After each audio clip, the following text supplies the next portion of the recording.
ग्वालपोखर थाना क्षेत्र से एक बड़ी खबर सामने आई है। थाना पुलिस ने 3 बांग्लादेशी नागरिकों को गिरफ्तार किया है जो अवैध रूप से भारत में प्रवेश कर इलाके के एक घर में छिपे हुए थे। सूत्रों के अनुसार ये तीनों विदेशी नागरिक ग्वालपोखर थाना क्षेत्र के मोहम्मद मसूद नामक एक व्यक्ति के घर में रह रहे थे। पुलिस को गुप्त सूचना मिली जिसके आधार पर छापेमारी कर इन्हें गिरफ्तार किया गया। गुरुवार को पुलिस ने आरोपियों को इस्लामपुर अनुमंडल अदालत में पेश किया। मामले की गंभीरता को देखते हुए अदालत ने तीनों आरोपियों को 4 दिनों की पुलिस हिरासत में भेजने का आदेश दिया है। इस मामले में इस्लामपुर अनुमंडल अदालत के सरकारी अधिवक्ता संजय भोवाल ने जानकारी दी कि पुलिस अब ये जांच कर रही है कि इन बांग्लादेशी नागरिकों का भारत में आने का मकसद क्या था और इनके पीछे कोई बड़ा नेटवर्क तो नहीं।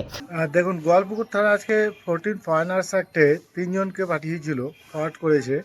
এদের নাম হলো মোহাম্মদ মুর্তাজ আলী, মোহাম্মদ আলী এবং প্রবীণ রায়। এরা বাংলাদেশি নাগরিক। এদের মোহাম্মদ মাসুদ নামে একজনের বাড়ি থেকে রেড করে এদের পাওয়া যায় এবং এদের কাছ থেকে বাংলাদেশি সিম ইত্যাদি রিকভারি হয়।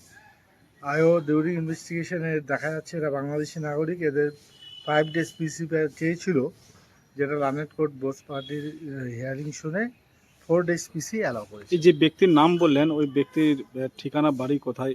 সব ওই থানা অধীন।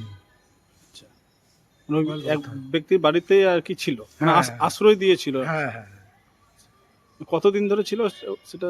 সেটা তো ইনভেস্টিগেশন করছে, এখন দেখবেন।